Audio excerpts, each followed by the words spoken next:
Chaque année, pour la messe de l'Épiphanie, nous lisons les mêmes textes, notamment la magnifique prophétie du livre d'Isaïe au chapitre 60, dont on a fait un magnifique chant « Debout resplendis, car voici ta lumière. Jérusalem, Jérusalem, quitte ta robe de tristesse. » Alors il est intéressant de comparer la prophétie d'Isaïe et sa réalisation dans le Nouveau Testament. Il y a essentiellement deux différences. Le Nouveau Testament, en Saint Matthieu, parle de mages, c'est-à-dire de savants de l'époque, d'astronomes qui savaient à la fois identifier les étoiles du ciel et interpréter leur positionnement. Le livre d'Isaïe, lui, parle de rois. C'est probablement pour cela que l'on parle aujourd'hui de rois mages. La deuxième différence est plus importante. Isaïe annonce que ces rois venus d'Orient apporteront de l'or et de l'encens. L'or, c'est le symbole de la royauté, c'est le métal royal. L'encens, ce sont des petits grains de résine d'une plante de l'Orient qui, lorsqu'on les met sur des charbons brûlants, rougis par le feu, se transforment immédiatement en fumée qui sent bon. Donc l'encens matérialise l'adoration, la louange qui monte de nos cœurs vers la divinité. Donc Isaïe annonce que ce Sauveur aura quelque chose de royal et quelque chose de divin, s'il n'affirme pas tout à fait qu'il sera roi et Dieu. Mais dans le Nouveau Testament, dans l'Évangile selon saint Matthieu, les mages apportent aussi de la myrrhe. Or la myrrhe, c'est du parfum, c'est un aromate dont on enduisait le corps des défunts. Ce qui veut dire que ce Sauveur a beau être roi et Dieu, il subira aussi la sépulture. Voilà jusqu'où est allé l'amour de Dieu pour nous sauver. La clé d'interprétation de la fête de l'Épiphanie, de la visite de ces mages étrangers venus à Bethléem adorer l'enfant Dieu, nous est donnée par saint Jean, quand Jésus dit « En vérité, je vous le dis, nul ne vient à moi si le Père qui m'a aimé ne l'attire à moi. » Et également dans le prologue de saint Jean, le Verbe qui est la lumière éclaire tout homme venant en ce monde. La lumière du Verbe éternel est pour tout homme. Et le Concile Vatican II a repris ça dans un magnifique passage. Le Fils de Dieu, par son incarnation, s'est en quelque sorte uni à tout homme qui vient dans le monde. Il a agi avec une volonté d'homme, il a pensé avec une intelligence d'homme, il a travaillé avec des mains d'homme, il a aimé avec un cœur d'homme.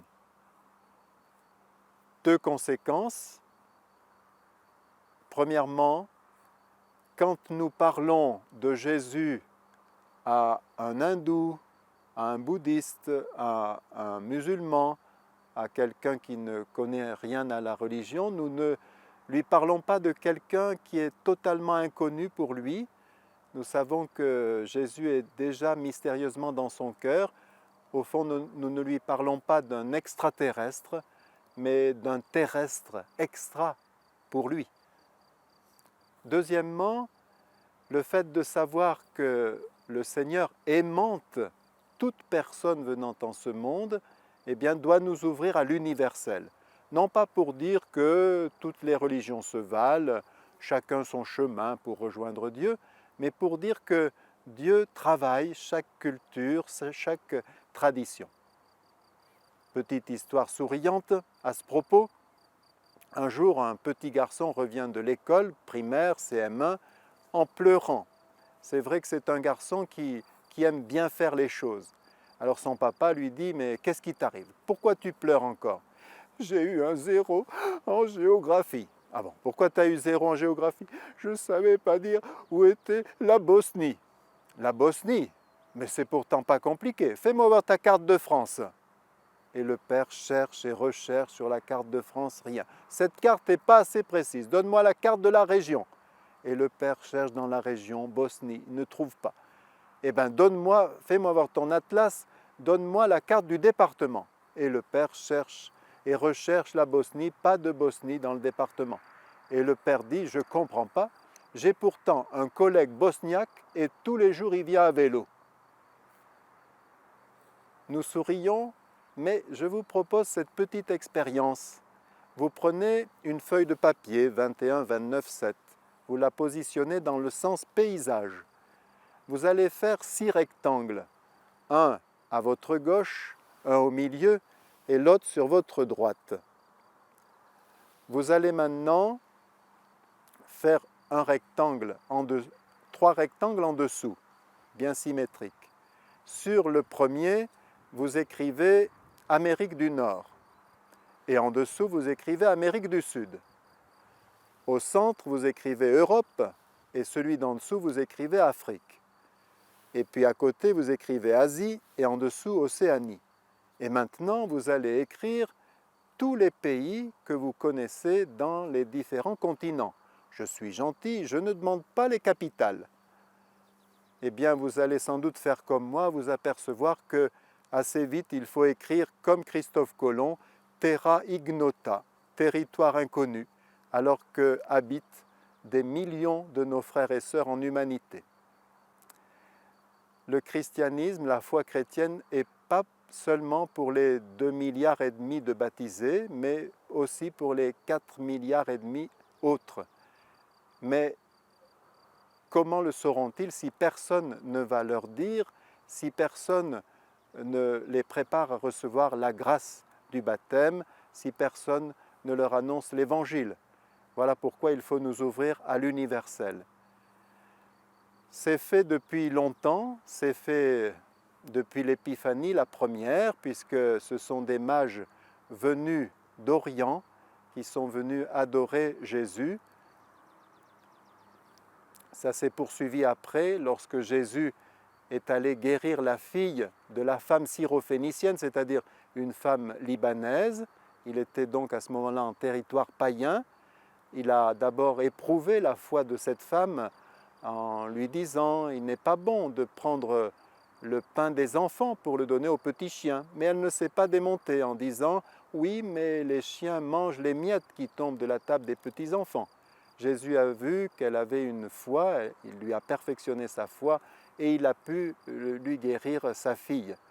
Et puis, les premiers chrétiens ont continué. Saint Pierre s'est aperçu que l'Esprit Saint l'avait devancé dans le cœur du centurion Corneille et il avait déjà reçu l'Esprit Saint et il lui a donné le baptême et la confirmation, etc. Aujourd'hui, si vous avez la grâce d'aller à la curie romaine, vous verrez que les dicastères sont souvent tenus à leur tête par des cardinaux venus d'Amérique du Sud, venus de Chine même, venus d'Asie, et que beaucoup qui y travaillent parlent plusieurs langues et sont originaires d'autres continents que l'Europe. Et nous avons tous à nous ouvrir à l'universel. Je vous donne quelques trucs que j'ai glanés ici et là. Certains récitent leur chapelet devant une planisphère et récitent un « Je vous salue Marie » pour chacun des pays rencontrés. D'autres prient très régulièrement pour les personnes d'une autre religion qu'ils rencontrent sur leur lieu de travail ou dans leur quartier ou dans telle ou telle association. On peut aussi souscrire à toutes ces associations qui ont fleuri depuis quelques décennies. Je pense à l'AED, l'aide à l'Église en détresse. Je pense au CCFD, c'est une autre façon de voir, mais ça nous ouvre aussi à l'universel, le Comité catholique contre la faim et pour le développement. Également le Secours catholique qui est devenu international et s'appelle Caritas Internationalis. Également des associations moindres comme Fidesco, ou Point Cœur ou d'autres. Toutes ces associations publient régulièrement des lettres, des mensuels, des revues pour nous dire ce qui se passe dans les autres pays. C'est important de s'intéresser, c'est important de s'ouvrir. Nous devrions tous pouvoir être appelés, comme Charles de Foucauld ou Sœur Emmanuelle, frère ou sœur universel.